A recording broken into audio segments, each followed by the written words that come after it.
Absolutely. It's my pleasure. I have been looking at careers in nutrition for a long time, and I've published a book called Untangling the Nutrition Web and Career Development for a couple of decades now, that I started when I was on my journey to become a nutritionist. And I have just launched a new version of that as an online course. And I'm trying to interview, as part of this whole process that I've been involved in, I interview people like yourself to learn about your career, how you became a nutritionist, dietitian, what inspired you, your story about your life.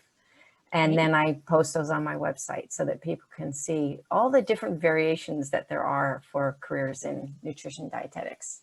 Absolutely. And you It have certainly such is a really cool broad one. field. Yeah, it sure is. There's so much to do. And in my course and book, I try to show that. But hearing people talk about their lives is really the best way. Absolutely. So if you don't mind, I'll launch into some questions that start at the beginning. Yeah, sounds good. Okay. When you were growing up, where did you grow up and how did you develop an interest in food and nutrition? So I'm from Calgary, Alberta in Canada originally. So that's where I grew up. And, you know, I grew up as a dancer. So I think there was always that aspect of like nourishing your instrument that was really important to me. I've also had a really severe peanut allergy ever since I was a little girl. So I always had to have a pretty intense focus on my food. So I think those were some of the first kind of frameworks that helped me look at nutrition. And then I think the other, I was just always really interested in science and biology, and really dedicated myself to studying physiology leading into undergrad. And because I just loved learning about how the body worked. And I think similar to probably, you know, many people who ultimately go into nutrition, I initially was interested in medicine in college. Yes. And so that had been my focus when I was studying physiology. And so I did all the things. I did the MCAT exam. I did all the volunteer work to try and get into med school. And then I had this summer job working in an emergency room. And I just seemed like there were so many patients coming in for kind of Band-Aid fixes for what were really problems with nutrition and lifestyle. And so that kind of shifted my focus to like, wouldn't it be more effective to work on this preventative healthcare side as opposed to working on the Band-Aids? Yes. So I think that happened. And then simultaneously, I took this course. I was a senior in college, and I took this course called Bone Physiology. And it was the first time that I was having the opportunity to also delve into the research. And so we were reading journal articles, and we started reading articles about vitamin D and learning about how it actually, you know, goes right into the nucleus and turns on genes. And it was just this kind of explosion of, oh, wow, nutrition also works at that molecular level that I'm absolutely fascinated by. Yes. And it was just this kind of, you know, aha moment that made me so excited. And so then, you know, further we learned more about, oh, you know, there's can be these impacts of, you know, catechins from green tea, or, you know, there can be these impacts from weight-bearing exercise. And those were just things that really excited me, and it made me look more at the molecular level of how our lifestyle impacts us. And so I think that's kind of how I got into the field. Yeah, and the body's absolutely fascinating, isn't it? So really when you learn that and you start to go, wow, that is so cool, how amazing that is. I had a similar story too of getting into nutrition, seeing people who were sick with cancer and thinking there's got to be a better way. There's got to be a better way to nourish the body to prevent cancer. And then if you get sick, how can you care for your body better so that maybe you don't suffer quite so badly, you know, or maybe have a better outcome. Yeah, it's a pretty exciting field. Yeah. Did you have parents who were involved in science at all? Or is your interest in science just something that just came to you because it just was exciting? Yeah, my parents weren't specifically in science careers. I would say that they definitely supported my interest in science, but they weren't scientists themselves. Okay. And nobody else in your family? Because sometimes these things follow suit, right, in families. Yeah. And was there an emphasis on good eating or healthy bodies or? I mean, I wouldn't say any more than any other family. I think we were always a pretty athletic family, and we enjoyed doing outdoor activities. And growing up in Calgary, where we're so close to the Rocky Mountains, that was always a lot of fun to be able to just grow up skiing and enjoying the outdoors. So I think that definitely has helped just my approach to lifestyle, which is kind of take whatever you have. If you live in a winter climate, find ways to make living through the winter exciting and healthy for you, because that's how you're gonna get through it every year in a way that helps sustain your health. Yes. And so as a dancer, you really understood, and maybe through skiing and all these other sports and hiking and things that you did, that your body was a tool and that you needed to nourish this tool. And did you pay particular attention to what you ate when you were a child, as you got into high school, as you were, were you given instruction on how to eat? I think I did, but I feel like, yeah. I feel like I paid attention, but I wasn't necessarily all that well educated about nutrition back then. But I did pay attention to it. And I think the other framework that also came forward, especially coming from a dancer, oh, sorry, I'm losing my headphone. As a dancer, is I knew that nutrition was really important. I also knew that the dance world suffers from a lot of body image issues. And so I feel like I also approach nutrition with this balance of I want to eat as healthy as I can for my body, but I also don't want to allow it to go into an obsession. And so kind of having that, trying to approach it with that balance of what is going to be sustainably healthy in the long term, as opposed to what's going to be, great for my next dance competition, but ultimately will hinder my instrument. Yeah. So it sounds like a lot of self-awareness more than anybody out in your environment influencing that. Yeah, I think so. Yeah. So you get through high school and you go to McGill University in Canada. Yep. And you study science. Yes. Yeah. So I majored in physiology, and then I did a minor in social studies of medicine. Interesting. What's social studies of medicine like? Yeah, so it was a minor where I got to take degree or courses in the history of science, the history of medicine, in anthropology, in ethics. And so it was a really nice way to kind of round out my science degree with arts courses that were also, related to science and medicine and health. That sounds fascinating, actually. Yeah, so I really loved that. Yeah. And then it was my last summer at McGill where I had my first opportunity to work in a nutrition lab. And so I was working in a lab where we were studying the impact of feeding different proportions of omega-6 and omega-3 fatty acids and looking at how that influenced bone development in the offspring. So that was like my first taste of nutrition research. And I've loved. Was this in mice? It was actually in guinea pigs. In guinea pigs. Yeah. It turns out that guinea pig milk is very similar to human milk. Really? Yeah. In composition. So it was a good model for us. In composition. Similar in composition. Yeah. Okay. Interesting. Okay. What did you find?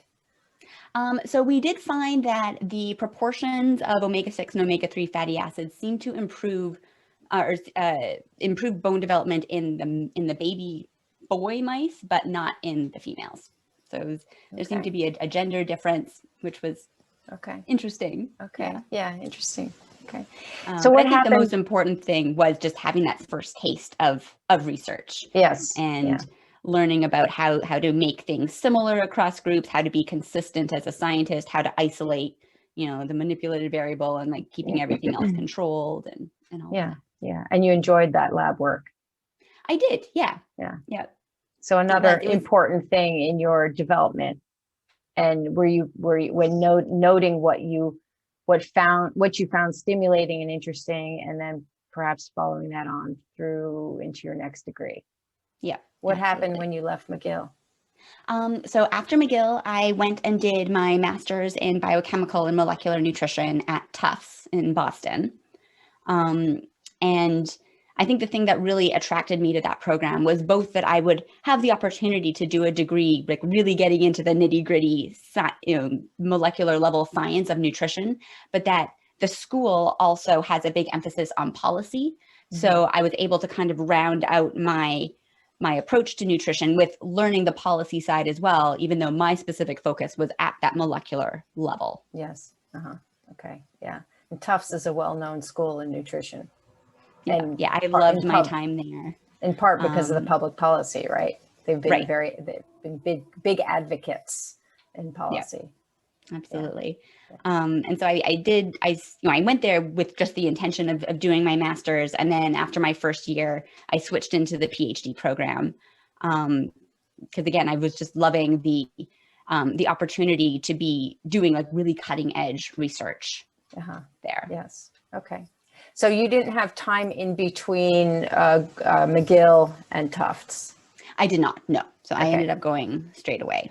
And you knew at that point that you wanted to do nutrition? I knew that I wanted to do nutrition. I also do think, though, that looking back, there could have been a benefit of maybe taking a year off, at least a year off of being in school and perhaps doing whether it was more lab work to really finesse which area am I the most interested in.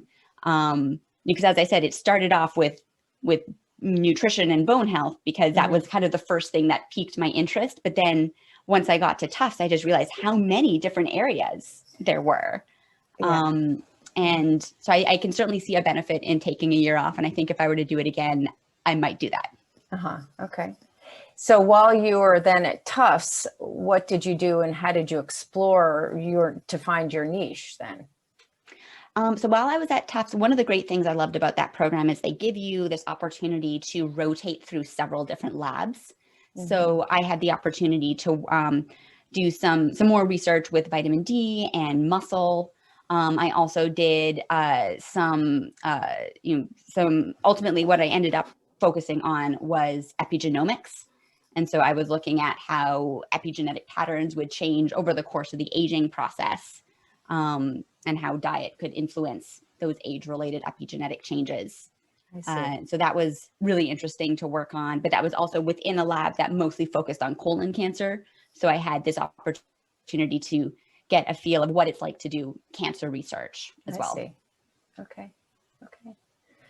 Did you work in a lot of labs then while you were there? Were these jobs or were these more in labs in courses that you were taking? So these were mostly lab rotations that I was doing. So they were part of our coursework. And then the goal was to help you identify a lab that you would stay at for your doctoral work. I see. Okay. Yeah. And you ended up doing your doctoral work in epigenetics. Yes. Okay. Yeah. Which actually was a field that I didn't really know existed when I started at Tufts. So it was definitely something that I learned about once I was there and was just absolutely fascinated by it kind of from that theoretical perspective of epigenetics being the mechanism that influences how nature influences nurture. And so it's really looking at the mechanism of how our environment is influencing our DNA and what genes are being turned on and turned off. And just the idea that can be modified was fascinating to me, that nutrition is this major exposure that we have the opportunity to modify. Whereas our genes, we can't change them. So I always thought that was a big draw to me about epigenetics. And that was on the individual level, not just as on the human level. Right. You were looking at. Yeah. So how it would influence people's prevention, general health, and also if they were to get sick. Right. So now specifically the study I was working on was, there were some animal studies. And so we were looking at how aging would change the epigenetic patterns in the liver. Now, of course, the liver being such an important metabolic organ that integrates everything. So it's a really interesting tissue to be studying to see how its function changes over time, how its function is being directed by these patterns on top of the DNA, and then how diet can influence that. Interesting. Have you done a video on that? I don't know that I've done any epigenetic videos. I really should. You should. Just that subject of the liver is fascinating.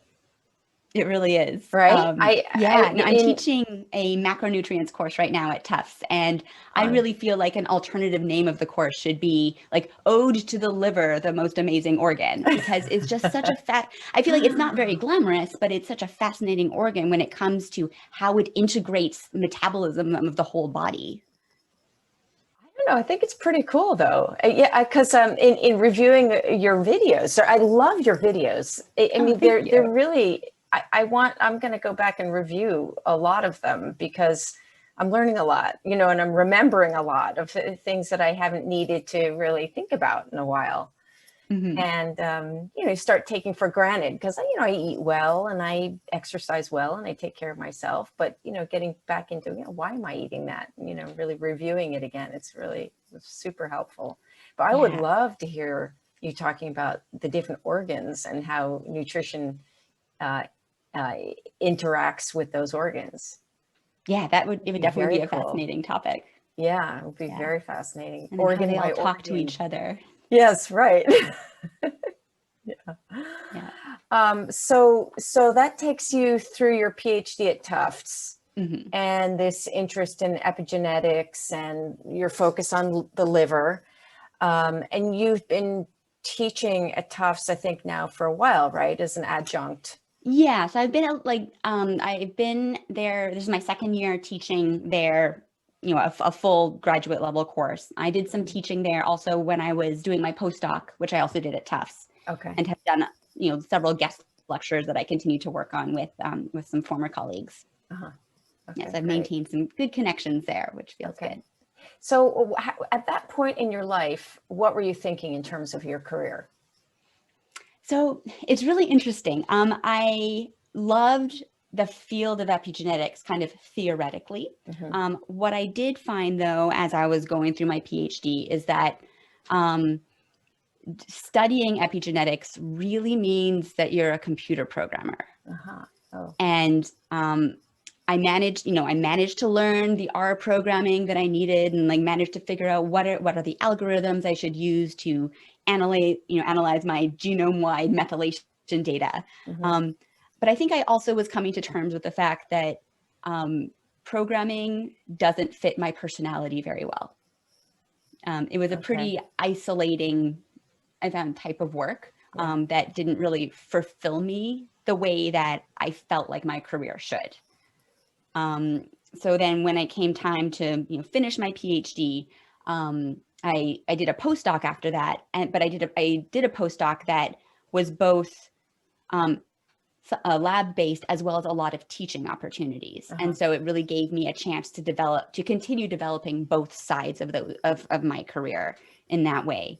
Um, and the science I was doing was really interesting. It was we were looking at fibroblasts from diabetic foot ulcers, and I Oh. was seeing how the epigenetic patterns were different in people with diabetes versus people who did not have diabetes, and how this high exposure to glucose was also changing the epigenetic patterns in these skin cells, and how that might Wow. be influencing some of the impaired wound healing Uh-huh. phenotypes that we see Yeah. within diabetic foot Yeah. ulcers. So that was really interesting. Yeah. But it also confirmed computer programming, not for me. Not so much. Um, too much. Yeah. But I also had the opportunity during that time to develop and help teach this course called Science and the Human Experience. And it was a course for freshmen at Tufts, so freshman undergrads. Mm-hmm. And it was a course that really looked at both the arts and science, kind of the humanities side of the sciences. And I loved kind of fostering that curiosity and awe in students. Mm-hmm. And so for me, it really confirmed I love teaching. I love kind of inspiring curiosity, sharing knowledge, getting students to really deeply question Mm-hmm. these topics. And so Mm-hmm. that I really enjoyed that a lot. So why didn't you go in that direction in your career to go into becoming a professor and continuing research and influencing students and So I continued to do some more teaching. yeah. And so after I did my postdoc, I taught for a year at Dartmouth College up in Hanover, New Hampshire. And I was running the undergraduate biology labs there. So that was really interesting to be, you know, guiding students through like their first experiences in a lab, the first time holding a pipette or doing dissections. So that was, I loved that. Neat. And then I also, after that, I taught for a few years at the, in the community college system in New Hampshire, and was teaching anatomy and physiology and nutrition there. And what I really appreciated was having this really wide spectrum of students from all sorts of different backgrounds. So going from teaching at an Ivy League school to teaching at a community college, and seeing how you can still use a lot of the same skills in fostering that curiosity, but also making sure, it challenged me to make sure that my messages were accessible to many different backgrounds. And those students were non-majors. They were taking it as an elective or something at the community college. At the community college, a lot of my students were hoping to get into nursing school. So, so they had that, you know, that focus. So they were sort of science, healthcare oriented people. Yeah, absolutely. But I think the major difference was that my students at the community college, a lot of them worked full time. You know, a lot of them had kids. Some of them were single parents. So I think what I really found was that having that opportunity to dedicate 100% of your time to your degree is a privilege. And so, but also seeing this great motivation that my community college students had, it really challenged me to make sure, how can I deliver something that is accessible for you, that's going to help you get to your next step, that's also going to inspire that awe in science and that love for learning. Yeah. I think you bring that performer in yourself out, don't you, all the time in your teaching. And I can see that sitting behind a computer for you would just not do it. It totally makes sense. Right? Absolutely. No. And that teaching would be super interesting. And so you continue to do that on YouTube. Exactly. And you went from your Tufts experience and continue to teach in community college and going to Hanover for a little while. What took you away from Hanover and Dartmouth and the community college? Well, I think the thing that took me away from Dartmouth was that it was a very long commute. And what I have but I think that's relevant for nutrition, because the big thing we learn about nutrition is that, you know, the impact of lifestyle. And so acknowledging that 3 hours a day in the car is really cutting into the other healthy lifestyle behaviors that I have. You know, that's pretty major. But I think the thing that really pushed me towards starting my YouTube channel, starting Nourishable, was I taught this nutrition class at my community college, and I had 24 students. And at the end of the semester, every single one of them told me about some health change that they made. And I was like, this is amazing. Cool. I've impacted 24 people. And then I thought, but I want to impact more than 24 people a semester. And so that's kind of what inspired me to start teaching on YouTube in a way that it could be accessible to everybody. There's no cost barrier. You'd have that opportunity to learn without having to dedicate yourself to an entire degree. So you're really orienting yourself towards the consumer. And you were making it extremely accessible. And the way you ground it in science really makes you believable, right? And trustable. And I always, trustable is really And I think I always think that that's the product that I'm selling, is trust. And that comes, one of the ways that I feel is very important to do that is I'm very transparent about my resources, or about my references. I see. So, you know, I recognize it's probably a little over the top for YouTube, but I'm very clear and put all my references into my video descriptions, because I want people to know this is where I'm getting my information from. And if I say an opinion, I'm clear that this is my opinion.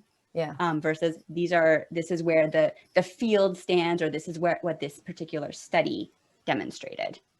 Yes, I that comes across really nicely in the way you produce them. How did you figure out how to do it? How did you learn to be a YouTube producer?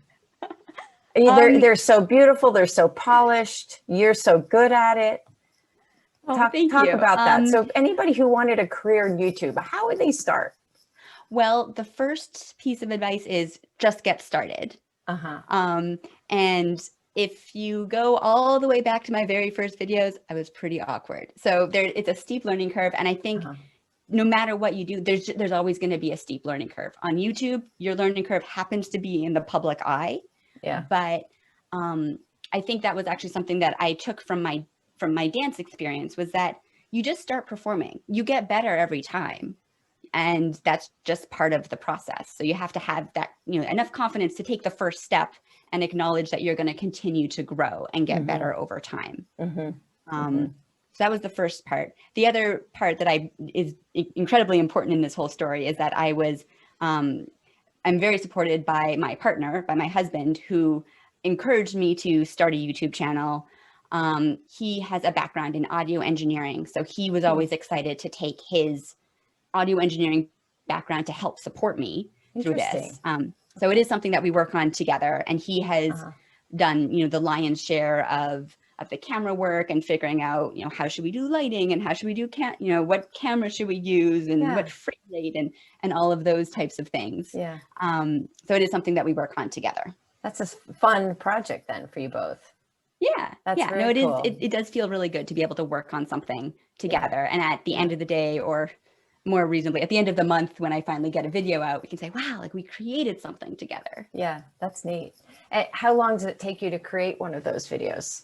There's a lot of research, right? That first you have to do, you have to create the script, you have to do all of the add-ons. Yeah, it's a lot. I would say when I have the space to dedicate myself, 100% of my workday to working on these videos, it's roughly usually about a week or two of research, script writing, kind of pre-production type of work. Because as you said, yes, you first of all have to pick a topic, which I definitely have, ideas falling out of my ears. Yeah, but there's this mix of, well, what topics are people interested in? What do I think is important for the consumers to learn about, and what is trending right now? Yes. And sometimes you can use what is trending or a particular fad diet as a hook to help talk about other, perhaps more evidence-based nutrition that might be inspired from a fad diet. Yeah, I enjoyed your video on the Adele diet. Yes, and that's an exact, a perfect example of it, where I knew that lots of people were looking up the Cert Food diet because of Adele. I didn't want to talk about Adele. I didn't talk about Adele. Right. But that's why people found that video. And so it was my outlet to be able to talk about what are some healthy dietary patterns and what are some of the weaknesses perhaps of that particular diet. And you really, you did a great job of being neutral. You weren't judgy about that diet. You talked about the facts, and then you very smoothly moved into, well, here's what works about that diet and how you can achieve that without the rigidity of that diet. Right. Yeah, no, I really appreciate that. Yeah. It was well done. Oh, and that whole arena of fad diets is a hard one for consumers. It really is. Yeah. Because so often people want quick fixes, and it's lifestyle. Yeah. It's, one of my favorite things to say is that the changes that last are the changes that matter. And that's so true when it comes to fad diets, which are frequently these very short-term, overly restrictive. You can't stick with them. So I think that's always a really important message to get out. And often they work initially because they restrict calories a lot, right? It's not really calories, what you're eating, but it's weight. Yeah. And people don't really understand that just restricting calories like that, doesn't matter what you eat if you're restricting the calories. Right. Yeah. Right. Yeah. Interesting. So when you look at the skills and the abilities that you have, what do you think are your consistent skills and abilities through time? Being able to learn quickly. I think that is absolutely critical, no matter what you do in nutrition. And part of that is because the field is growing. We can say that nutrition is a frontier science. We're still a pretty new science. And while sometimes the public may interpret that as, no, we don't know anything about nutrition because it feels like it changes all the time. Yes. What we know is that it's an iterative process that we build on a foundation of knowledge. But I think just being able to always be learning, have that commitment to always be learning, and just continue to practice learning really quickly. Yeah. And I find that's something that I apply now, when I'm learning new topics. I didn't do my PhD in the ketogenic diet, but I can continue to practice this, reading the literature, interpreting the literature, putting it together within the foundation that we have. But then also, as you were mentioning, putting together these videos has been a very steep learning curve. Learning how to use a video editor and how to do some, pretty basic, but some animation, and also how to communicate and make the messages accessible. I really had to change my language from how I would speak to my students at Tufts right now, who are doing their master's degrees in nutrition. I can't use that same scientific jargon when I want to spread a message to the public. Yeah. Yeah. What do you see for yourself going forward? Well, I really want to turn Nourishable into a team. It's been kind of this partnership so far with my husband and I, but I would love to grow it into a full Nourishable team, so that I have, other people that I'm working with, so that we can make sure that we're looking at these topics from many different perspectives. So that's something that I would love. And ultimately, I think I would like to turn Nourishable into a nonprofit, and something that we can continue to be making these videos, but then also create other campaigns and challenges and have that impact on public health. What do you need to do you think, to get there? Well, I'm absolutely thrilled that although 2020 was a not great year in most ways, it was actually a really good year for Nourishable. So it's finally feeling like it's growing enough that I will be able to hire some people to help me. Great. So that's exciting. Yes. And starting to build in some other components of revenue into it, so that I can invest that back into the product. Okay. That's terrific. Yeah. So I've been starting to get some affiliate marketing opportunities and sponsored video opportunities. And it's interesting getting these, because my first and foremost priority is that trust. And so looking at, I don't want to be just one of those influencers on Instagram. I'm always going to be driven by the science, and that's how I'm going to approach these other opportunities too, even if perhaps it might hurt me in the short run of I won't make money because people won't click on the link because I didn't like the product. To me, it's the most important to be true to the science and where that is today. But perhaps there are enough products out there that you'll be able to generate enough income just on those. It's right? possible. Yep. Yeah, I would imagine that would be, that you'll find that, because the kind of products you want to support are going to want to support you. Right. So exactly. it'll be symbiotic in that way. Right. Yeah. Yeah. Yeah. Yeah. That's exciting. I can see how that would grow. So you don't have an RD, right? I do not. No. So I have a PhD, no RD. Can you speak to that a little bit for anybody thinking about, do they need an RD to, is a master's or a PhD the right direction? So I would say, one of the first things that I feel like I always say when somebody's asking me about nutrition advice is I always first give the disclaimer that I don't have an RD, and that I don't have the training, that clinical training in giving individualized advice. But what I can speak to is the research on this topic. And so I think that, I would love to have that clinical experience and have that, from an RD. And I think ultimately the reason that I didn't go that route is, I moved from Canada to the US to do my PhD and to do the research side. And I had considered getting an RD after that to put them together, but I also wasn't sure which country I was going to stay in. And so over time, when it became evident that this, guy I was dating at the end of my PhD, oh yeah, okay, we're going to get married, and now I think we're staying in the U.S. Yeah. That opened up the idea again of, well, maybe I should get an RD now that it would make sense that the licensing wise I would be staying in this country. But that was also kind of at the same time that I was starting on YouTube, and I felt like I wanted to have this opportunity to reach a larger audience. So that was kind of my motivation there. And Tufts does not have an RD track. They don't, but they do have a joint program with Simmons, which does have an RD track. So a lot of students will do their master's at Tufts and also do the DPD courses at the same time. Okay. Yeah.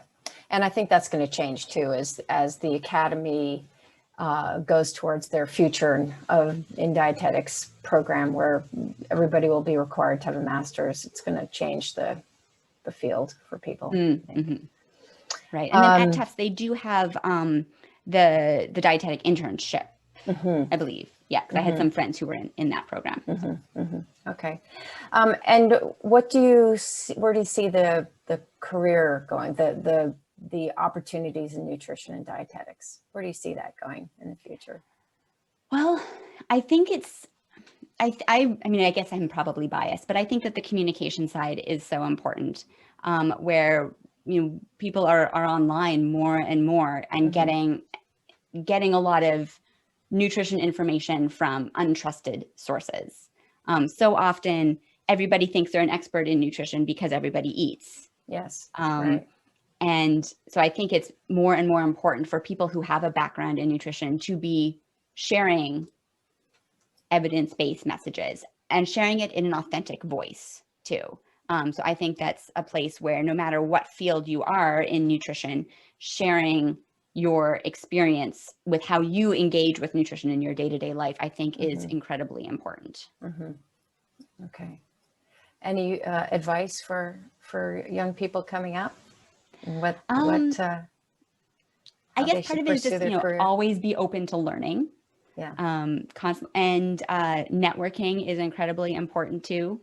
I look back at a lot of my different positions and even a lot of the interviews that I do these days, it's all with people who are within my network that I've connected with over the years. So continuing to nurture your network is very important. And then I think the third thing is continue to nourish your other interests.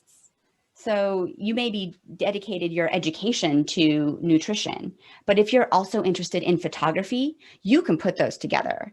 If you're, I feel like I have been able to bring along this performance aspect as a dancer. Yeah. And I knew growing up that I wasn't going to be a professional ballerina, but continuing to nurture dancing has really impacted my career as a speaker and I guess hopefully an engaged, engaged host on videos. Absolutely, it has. So I think the thing, just to continue to nourish those other aspects of your life, because it makes you a more well-rounded person too. And ultimately, nutrition is lifestyle. You want to be a whole person.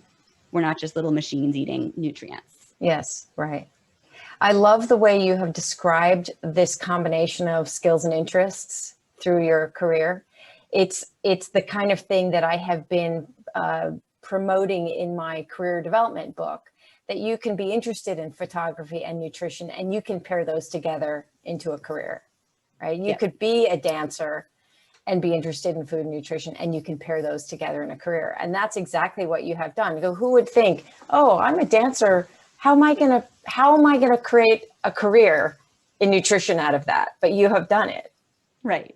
It's really you're a great example of that.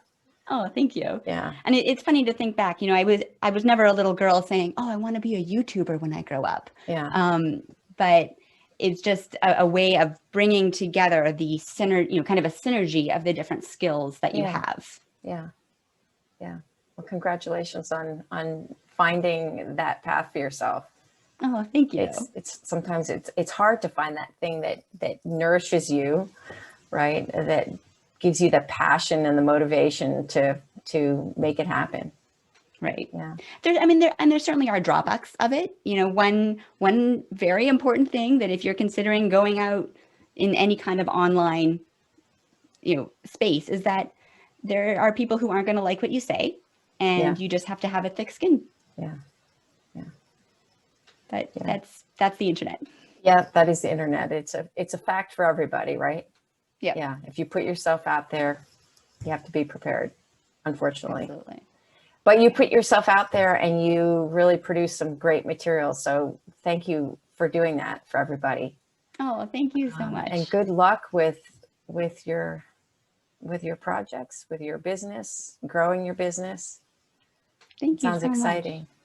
Yeah, no, it's a really exciting Yeah. field to be in. And one of the things that I love so much is this aspect of always learning. And, you know, right Yeah. now I'm really interested in kind of the personalized precision nutrition space. Mhm. I'm absolutely mind blown, fascinated with the microbiome and fiber. And so those are the places that I can dedicate myself right now Yeah.